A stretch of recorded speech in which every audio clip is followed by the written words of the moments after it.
Hello again and welcome to The Luxury Choice, a B2B sales and business podcast brought to you by the training team of George James Limited. My name is Steve Vaughan. I'm a senior sales trainer at George James and I'm also the host and producer of this podcast. Today we've got a special edition of our regular podcast. So this is a special guest episode over and above our normal cadence of 2 shows a month, really. And what we're looking at today is a particular day in the year. It's International Women's Day, which is every year on the 8th of March. And what is International Women's Day? Well, it's a specific day dedicated to the advancement of women worldwide. And it's marked by millions of people worldwide, and it celebrates the social, economic, cultural, and political achievements of women. And the day also marks a call to action for accelerating gender equality. And in fact, the theme for International Women's Day this year is Accelerate Action. So I have 3 ladies. I'm going to let them introduce themselves as we go around the group. So in no particular order, I have Jane Green, Belen Diaz, and Johanna Konkova-Kallio. And please tell me if I pronounce your names correctly, ladies. I did my best there. So I'm going to start with you, Belen. Please, first of all, welcome to the podcast. Thank you so much for being here. Would you briefly just introduce yourself and your background and, of course, where you're based? Hello, thank you very much. So I'm Spanish and I'm a chemist. I studied chemistry a few years ago. And then after my career in the lab for many years, I ended up in Dionex as one of my first roles in sales and marketing until Thermo acquired Dionex. I spent some more years there in Switzerland, based in Switzerland. And then I moved already actually 13 years ago to Booking as I was in the headquarters as a head of global marketing. Great. Until 4 years ago that we opened an affiliate in Spain for the commercial side. And I moved here. So now I'm driving the sales of Booking in Spain and Portugal since this is the 5th year already. Fantastic. You're based in Barcelona. Based in Barcelona, yeah, exactly. Yeah. Beautiful place. It is. It's one of my favorite places in the world, certainly in Europe. And my colleague Christian Walter, of course, you know, and used to work with, of course. So thank you so much for being here, Belen. Johanna, would you briefly introduce yourself to the audience as well? Thank you, Steve. Yes, I'm originally Czech. I have spent 1 year in Strathclyde in Glasgow, and then after that I moved to Finland. I did my PhD in automation, but despite that I have worked 25 years in life sciences, first as, selling IPRs and research. Then I spent almost 10 years as a CEO in a small company making instruments, and finally the past 5 years as a director in a large company, but I was directing a smaller team of UPM biomedicals. Great. And you're in Prague today, but I think you're based in Helsinki normally. Exactly, that's right. And there's a strong Scottish connection here, so we've got Strathclyde and also St Andrews. So Jane, of course, you're a regular on the podcast, but could you also just briefly introduce yourself as well? Yeah, I've got no Scottish connection, just saying. You have pronounced my name correctly. Thank you. Most people spell it incorrectly, though. There's a Y, isn't there? Yeah, there is. But so I've worked with George James for the past 18 months, and I've got a long history in sales in the UK, working for scientific companies. So my first science role or job within selling was in Physon Scientific many, many years ago. 25 years plus. So worked through there. Too, Jane. Yeah. I know, worked with Fisher, and we worked together, Steve, didn't we for some time as well, which is amazing. And yes, and then I ended up having a family and in and out of some sort of different roles over that period of time, and then found myself back again in the world of sales, working for a Swiss company called Inforce, selling bioreactors and shaken incubators, growing all things. Very exciting. And here I am today, loving it. So yes, thanks, fantastic, Steve. Jane. Great to have you here. And of course, I'm briefly introduced myself, but I'm Steve, and I've never. The connection I've got with Scotland is that we go to Scotland regularly on vacation. So, and I am rather fond of the alcoholic product that they make up there as well. But we won't go into that today. So let's get on to the topic today, which is International Women's Day, and really what I would like to do with this show is obviously. I'm not a woman, obviously, but I see my role in this podcast, obviously, to prompt discussion and to bring topics to the discussion, really, but also, I guess, to represent my gender, if that doesn't sound so formal in the discussion, really. So, International Women's Day, I must admit, until probably 3 or 4 years ago, I can't claim to have been particularly aware of it as a as an event or as a movement, if that's the right word, really. So what does it mean to the three of you, really? How familiar are you with it and with it as a concept and as a activity, really? Yeah, I don't know who would like to start on that one. I don't mind to start. Yeah, thank you, Belen. Yeah. For me, I think it's really important we have this day for awareness. I personally started being closer to this International Women's Day maybe like already 7 years ago or something. Gosh, okay. And I tried to use it as a day of recognition for the women around me. Great. Initiated within bookies and internal and external communication on which are the women we have in the company, which are the success they are obtaining, and still which are the remaining challenges we have, and how much we have to kind of reward these women which are doing good in business and in our industry, because it's a long way still to be fair with men in many situations. So I think it's a day of recognition, awareness, and reflection. And for me, it's important every year to stop and see where we're standing, what else we can do. Great. Yeah, brilliant. Great. Thank you for that. What about yourself, Johanna? For me, I think it's been around since my childhood, in fact. In Czech, the International Women's Day has been always celebrated, although not always necessarily for the right reasons. Nevertheless, now in Finland, I think it's much less in a way needed, because Finland is one of the most equal countries when it comes to women and men. I think that, on the other hand, I also like to raise awareness that women are an essential part of many industries, and myself coming from a study where I was the only woman in the whole year of students. Gosh. So I think I remember that was pretty tough because simply teachers were not, for instance, used to having female on the course. And I always raise my hat to everyone who's able to kind of little bit break the glass ceilings and also help other women show the way and kind of help them by example how things can be done, that this kind of you can do it attitude. Absolutely. Yeah, great. And Jane, what about yourself? Yeah, I think so. I've been very aware of International Women's Day for a number of years. And in fact, it's got such a long history, when you Over look into years that. Already. Yeah, which is incredible, isn't it? I think it's something like, it is. I think it literally is something like 110 years or something that it's been recognised and celebrated. And what I love about that is that, over different years, you see a lot of, it's a celebration of women that have really achieved.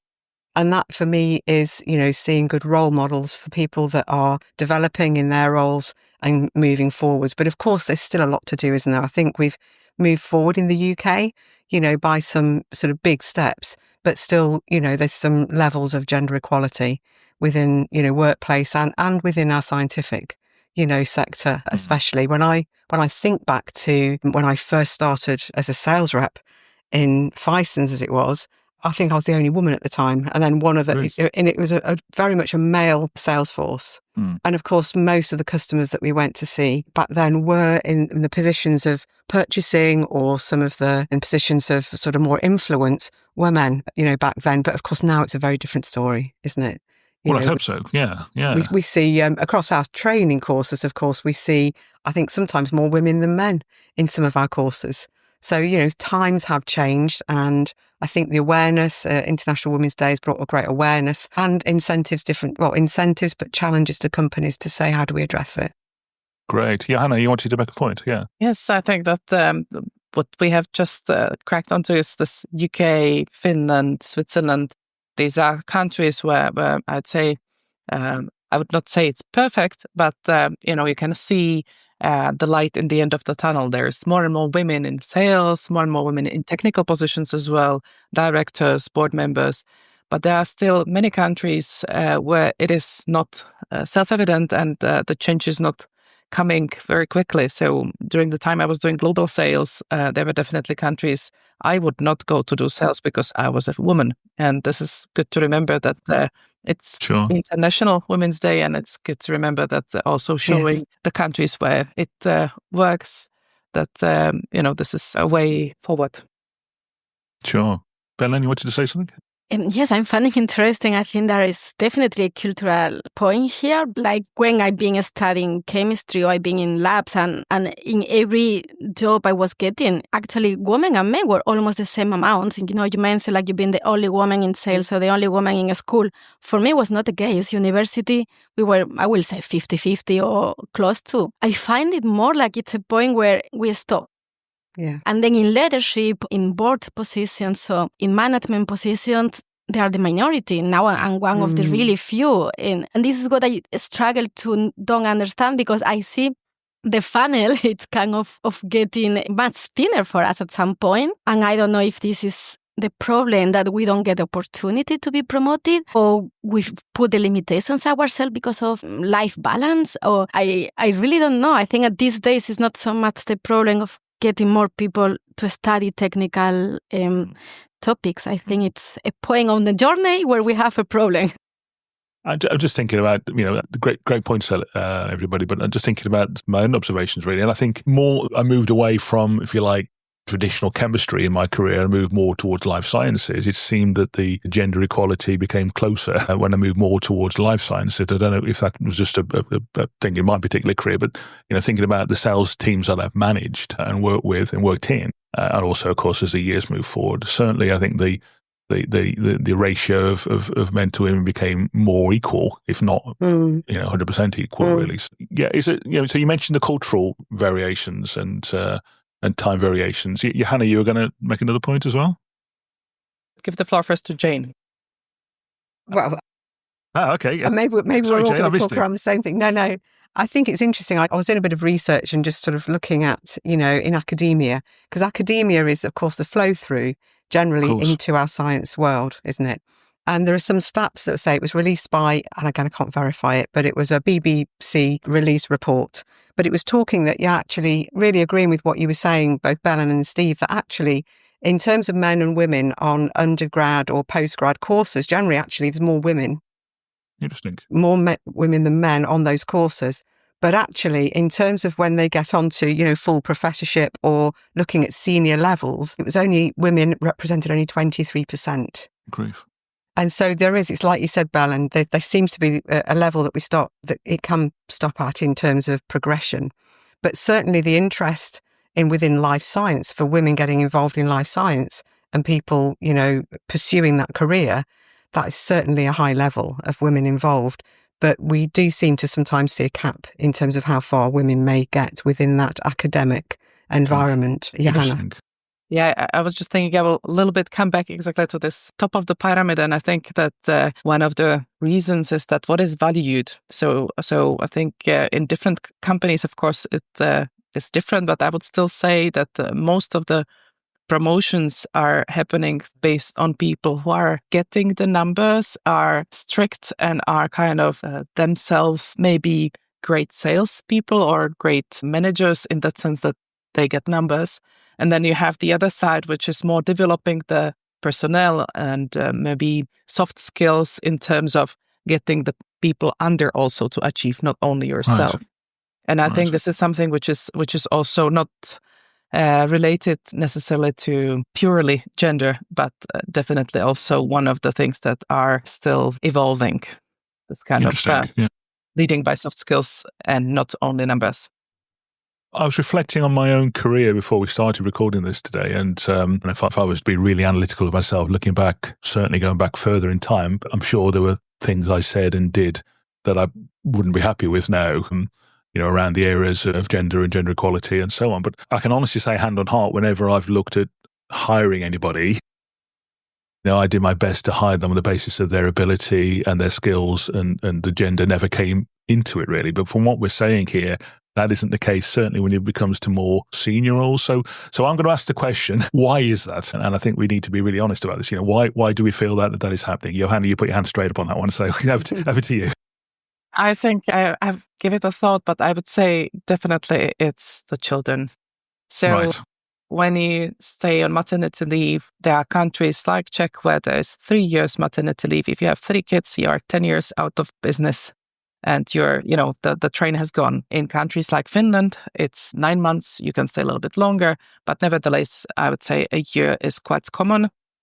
Within a year, it is very difficult to do any part-time job because you would be kind of punished for doing something and your maternity pay would be reduced. It is possible to split with your husband or with your spouse. But I would say this is the single most important event in life of a woman that affects the career, and kind of the ways around is the network. I'd say for me, the enabler has been my network of grandparents and friends who were able to help me when I was traveling, that there was someone around for the family. Of course, yeah. And I see you nodding on that one, Belen, yeah? What are your thoughts on that? Yeah. Yeah, I mean, I don't have the answer, but I think it's really much on that direction. I don't have children myself, which make it my way a bit easier in that sense. I think I could really, in the networking events that you have in a company that you start getting steps up, this network happen in moments that other of my colleagues, they have to run home because they have to take care of the children. Yeah. While you see your men colleagues having this network, they're relaxed because they have a wife at home doing everything for them when they go back. So I think this is a cultural thing. It's really difficult to change that. It's not a matter that me as a woman, I want to share this motherhood time with my partner. It has to really be deep change on men as well to stay more at home and share this responsibility. I don't think it's the only reason, but probably the main one. Right. And I see actually some colleagues in management position in sales leaving because, at some point they want to spend more time with their family. And this need to be with the kids is more strong than for a... Sure. And of course, Jane, you are a mum with a couple of grown-up lads. Yeah. Well, From your experience, was that an issue as well, do you think? Yeah, I mean, it was a challenge. It was a challenge, obviously, going on maternity leave and then thinking, gosh, I've got, a limited period of time to then be able to get back to work and to get back in the game. And with all of that, you have to then sort out what that looks like for you. Am I getting nursery place? Do I have family? It was nurseries for me. We put my children in. But of course, there's a big drive now. There's a lot more that companies are doing and looking at in terms of maternity and paternity leave, and a cry and a call for some to say, actually, they could be equal. Because I'm not quite sure what paternity is right now, but I remember, back some years ago, it was, men used to get 2 weeks paternity leave. Which the suggestion, of course, was, that actually a man would only need 2 weeks, during that time, but the expectation that the woman would be there full time to look after children. And that's obviously every family's choice to make that. So I love some of the companies and some of the conversations that are going on that would say, actually, there could be equal amounts of time for maternity or paternity. And, then the family get to decide at this stage, which one of us is actually going back and pursuing this part of my career now. Absolutely. And I love that. I think that's a massive step forward for many families and for many people, many women especially. This is definitely the thing in Finland. So we have this equal opportunity. Actually in my team within the last 2 years, I had 2 men on paternity leave, which is several months. And it's kind of enabler for the women to get back to work. Also, I'd say it's much more common in Finland because others do it, then also, others are thinking about it. Sure. Yeah. Nevertheless, I'd say seeing men with a little baby, it's maybe less common worldwide than, it could be. Belen, you wanted to say something? Yes, I wanted to. I still repeat again that I don't think it's the only problem. I think it's even deeper because I know in Switzerland, I've been living many years in Switzerland, and there men go to this military service, one of them, like every year, few weeks. Right, yeah. So it's not like a mother staying out for a few months. It's a guy for life staying away, and they get the opportunity. Yes.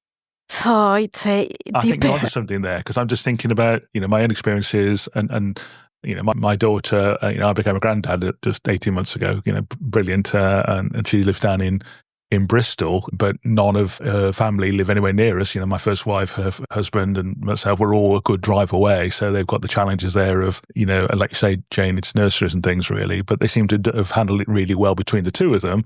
Her and a partner in terms of who does what and things really. So, but I think you're right. I think perhaps in days gone by there would have been a reluctance to promote a woman because the feeling might have been in the back of the head, well, she's going to go off on maternity leave within a year or something. Hopefully that's not the case so much now, but I think there is something else as well. There's something else there. Absolutely. Be probably an important element, I believe, on, I don't know how you say it in English, but bias. Yeah. And this happened too.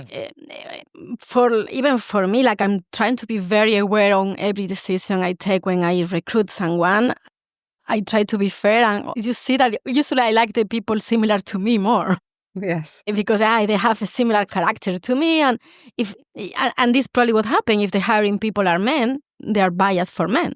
So this could be an important element, I think. Possibly, yeah. And Johanna, yeah? Actually, in my current team, I have more female than male colleagues, but that's only in my team because we are in the biomedicals. When I look at the company as a global entity where there's 70,000 employees, I think it's certainly different because it's a paper industry and a chemicals industry. But I think that sometimes also women don't want the responsibility. I mean, we have to face it that not everybody wants to take a decision when it's tough. It is, I'd say, also quite normal that some people prefer to stay out of this kind of, the focus almost, yeah. And you don't have, you come home with clear head if you are working 9 to 5 and, you don't have to, you just are there to do the job and come home. When you are in a position whether of, let's say, responsibility, then you are often bringing the worries home as well. Yeah. And I think, we've talked about the phrase work-life balance a lot on this podcast. And, I'm very open about the fact I got that wrong in my career about 11, 12 years ago and, made myself ill. So everybody's got a personal choice around that, regardless of their gender, I think, in terms of, where they want their career to go as opposed to what they want from their home life and things as well, really. I was just reflecting, actually, while we were talking, there's obviously been a lot going on politically recently, and we won't go into the politics of it, but there's been a large meeting in London, about Ukraine, and a lot of leaders were there. I think there were 2 women, 3. There weren't many, certainly, were there, I saw the picture, and they were the only one wearing colors. Yeah, all the men were in drab grey suits. Exactly. So, I think it's a great discussion that we've got going here. So what's the way forward then? I mean, why in 2025, and I know this is very idealistic, but why in 2025 do we need to have an International Women's Day? Why is it not just obvious that everybody should be, have equal opportunities regardless of their gender and their biology, I guess, really? I think because it's still a challenge. Right. And I think, as we looked at, you just look at, the image that you saw of a room full of people and, gentlemen and just a very few women in a very high-powered political meeting, so that sometimes can be the view that people take, So I think it's really important that we have this because it still brings these challenges to the table. So how do we need to improve? What do we need to do next? And I think this is what this particular, 2025 is about: acceleration and action. It's very much about, how do we improve? How do we move things forwards? Yeah. And I think that's important that why we do continue to have this internationally, to say, what do we need to address now? Because certainly some areas, I see more women in sales. I see more people when I was visiting labs, many more women in the lab. Are there as many still, represented in senior leadership? Maybe not, but women are progressing through. So, what are the hurdles? And I think one of the big challenges, I think, is, if we're going to be relevant and be able to look at some of those higher positions or look at people across all of the sectors of our business and within all the positions and roles within the business, then women at some point need to be included in the decision-making processes throughout. Absolutely. And sometimes they are and they aren't. And it depends on industry and depends on individual businesses. But actually, to have then a voice within that, not the only voice, and which is why I love that you're on this, Steve. It can't just be a podcast with 3 women. It needs to have a balance, within there. I think so, yes. Yeah. Actually, let's have open discussions and real, honest conversations so that women also get involved in the decision-making process too. We follow up on this work-life balance because that's definitely one thing that everybody is nowadays striving to. But I think that also comes with this home balance, meaning between the partners splitting the work, because you cannot be a high-end leader And at the same time, a perfect housewife, you need to find the right balance for these two jobs in a way as well. And I'd say that this is another thing that needs raising awareness, that in a way, if you are able to split the chores at home and who picks the kids and all that, then you have also more equal opportunity to advance your career. Because, for instance, my calendar at home often looks like, okay, I'm going to be 2 weeks overseas and here I'm going to be in Europe. So I know that my husband will pick those days that he's, on call, and vice versa. So yeah, absolutely. Yeah. That's one of the things. And the other one is, of course, role models. I think this is something which for me has been always an enabler, is mentors and role models that I worked with or that I discuss with and see how they see, especially female role models of business. Sure. Yeah, I was thinking on the why we still need this day. Yeah, and of course, we still need it because it's still not equal opportunities. But what I really like is to have this day for reflection and making action. So trying to think and how we could improve it. Yes. If we never try to implement anything, it doesn't get better. And I was actually reading a report the other day on ideas, and one it was interesting is what we can actually, and we are many companies implementing artificial intelligence on the job, the recruiting process. Okay. So then you remove this bias, you remove this first impression that may be not fair. But this is just one example of all the ideas that you can generate in such a day. Very good. We internally in the company, when we celebrate this day, I always bring post-its to the people, like what each of us, men or women, because this is something we all do together. Correct. Yeah. What can we do from ourselves? Of course, we cannot change maybe all the governments and all the laws, but what can we do, a specific action for the next 12 months to improve? And I think this is like the small, bit by bit, every little helps that we can. Yeah. We mentioned role models a second ago. Is there anybody, in business or in politics or in entertainment or anybody that you think takes a role model position in this, really, that somebody could say, well, look at what they do, male or female, I guess, on that, really? Anybody want to suggest anybody? I think in Finland, it's obvious for the past years, especially during the corona, we had a female prime minister. Yes, he's very Sanna impressive. Marin, and I think she has become kind of a role model for many. Yes. I think that was definitely one that I can mention on behalf of Finland, I would say. Mm-hmm. Yeah, no, she's been very, very impressive, particularly around obviously the war in Ukraine and everything as well. So yeah, yes. Anybody else? I will say more, not so in the celebrity side, but I have my role models in my life. One of my sales person, she's for me a role model. She has a family. She's been doing the job for 30 years, exceeding always results. She's one of the most powerful salesperson I know. Wow. And I send a message here to Lola. She's for me a role model. Yeah. Well done, Lola. Yeah. And Jane, anybody else you want to suggest? Yeah, and again, that would be personal for me. I'm always very wary of talking about role models. I think are so important. But of course, we can put somebody on a pedestal. That's right. And then, yes. particularly, I wouldn't choose a celebrity, because then you see the things that happen and then you go, well, that's that whole image crushed. But we all make mistakes. So for me, again, some really personal, strong women, not strong women, but just very successful women in my life. Actually, one that's sadly now passed away, but was very successful at raising her children and balancing her work, and was in a high level of leadership, so very powerfully, a lady called Lynette. She was great at asking the direct questions of people, which is why she, I think, became where she was. She had an incredible intuition, but she asked many questions. She always remained curious. But she had this discipline level within her that actually meant that she achieved what she always desired to achieve. But she was always open to listen. And I incredibly respected, her. So, we all, I think to any woman out there, who do you aspire to be or be like, I think is useful, but trusting not, knowing more about them, understanding how they work is really important. But I think there's another question as well. Role models are key. I think, sometimes when we look at women not in a position that or underrepresented in higher level management, I think there's a question of the why. And there have always been some uncomfortable conversations as to why some women don't go for some jobs that actually they could get. And is that because they feel uncomfortable within some of the settings in there? and are people honest enough to actually address why that would be? Do I fit in that company? Do I operate well in that company? Are there situations or conversations that might make me feel a little bit more undervalued, and not actually seen for who I am? And I think they're the questions that in every company, in every team, should be open and becoming a little bit more fluid and able to ask and address.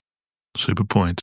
Maybe I would still follow up on this one. So I think one of the things is that women often question themselves, am I good enough for this position? Am I, making a bold move to the next level? Sometimes they are questioning themselves. While I would say for many men, it would be like, sure, bring it on. And I think sometimes it's, taking this next step is just a question of, let's just do it. And trusting your instincts and trusting your skills that you can. What do you think, Belen? It feels like we have to prove more than them sometimes to get it through. I wanted to add something on this role model. Like, I don't want that sounds weird, but I will like, and one of my purpose in my actual job is to become a role model for all the women on the organization. At least I hope I can inspire. One of the few, and every time we have a meeting with many employees, I try to approach the women to make sure I raise my voice saying, hey, I'm here. It's a secure place that you can come and talk to me. What do you think are your limitations? What you think are your ambitions? And which are your challenges? Come to me with any bad feeling you have or any hope you have. And this is actually my actual purpose, is really that I can manage to get these women in the company to feel fine, to have a place to go. Wonderful. I love that. That's a super point. Yeah, for anybody listening to this in a leadership role, it's part of our jobs is to be role models around everything we do, but certainly in terms of gender equality. I'm just going to volunteer a female role model in my life, and that was my mother, who was the oldest of 7. She was born in 1918. Her mother died young, so she had to bring up her brother and sister herself. Really, she was super bright, my mother. And in another time, in another place, she would certainly have gone to university, but that wasn't an option for her, really. And she met my husband, her husband, after World War II, had 2 children, my brother and sister. And then much later on in life, I came along and never stopped, and never had the opportunities in business or in outside of, raising a family that perhaps, her intelligence and her skills, never stopped being interested in the world. She died at 96 and was still better at doing crosswords than I was, even though she couldn't read them anymore. I asked her to read them out for her. But, always be my role model, my mom. Personal reflection. Love that. What I'd like to sort of do to wrap this up, because I think we could carry on talking about this for hours, folks, but I'd like to look forward. What can anybody listening to this podcast, regardless of their role, whether a senior position, junior position, whether they're not in business at all, they're just listening, they've stumbled across this for whatever reason. What can anybody listening to this podcast, what can we do to make things better? What's a positive action, a specific action we could take? Anybody want to pick that one up? I think the most No, go. important in everyday life, I think, is this awareness. Whenever we talk to a woman, if you are a man and you talk or work with a woman in any situation, try to be aware of how are you behaving and how you can try to empower and help this woman to. Yes. I think this is small day-to-day lives that are the ones that make a difference, and we all can do it. Absolutely. Yes. And one from you, Johanna? Actually, I got 3. Sorry. On personal level, I think it's looking around and making sure that when there is your female colleague or friend or someone around succeeding, that you also raise them up and applaud and make sure that you help them with the personal development in this, trusting yourself, you can take the next step. On company level, I think something that my company already does is what is called equal pay, where they every year check what is the differences. If you have the same level of job, you are in the same country, you should have equal pay. It should be a no-brainer, yes, yeah. That's something companies can do. And then, of course, on the country level, I would still say is making sure that childcare is available and plentiful and affordable so that it makes sense to go to work. Great points. One from you, Jane? Yeah. kind of two, but merging together. Yeah, so it's that part that Belen said about recognition, or as well, or Johanna said also, recognizing as a woman, let's not hold back when we recognize somebody do a great job, whether they're a man or a woman. Because actually, if we recognise, a man's done a fantastic job, as a woman, let's absolutely celebrate that in the strength that what are we looking for? Are we looking for recognition? Men to recognise how well women are doing. Actually, no, as women, we can recognise how well women are doing and how well men are doing. So, very good point. Strong recognition for people doing really well. And that doesn't necessarily always mean about the result that they've got, and it might do, but it might be the effort they've put in to do that. Definitely. But the other one is about influence. Recognise we often think we have no influence, or we can limit the influence that we have. Always make sure that we go within our area of influence, and we use the influence that we have by speaking, by challenging, by asking questions in obviously a very diplomatic way, but, ask and challenge and, raise some questions, raise awareness.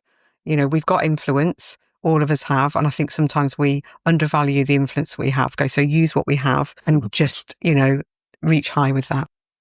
Yeah, great points. To finalize, go ahead, Joanna. Having high ambition. Yeah.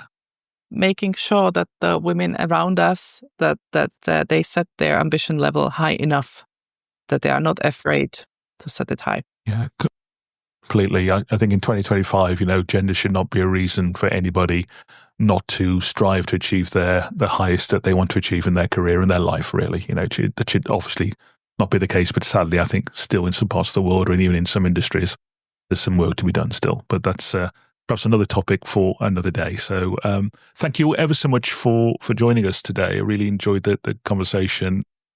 For you, the listener, if you want to find out more about the three people, and besides myself, who have been on the podcast today, I'll put their LinkedIn profiles in the show notes, and I'm sure they'd welcome a conversation with you about any aspects of business, not just a gender discussion as well. We'll be back again with our normal podcast again in a short while. Just to let you know that you probably will have missed it by the time that you've heard this, but Jane and I are also doing a LinkedIn Live on this particular topic.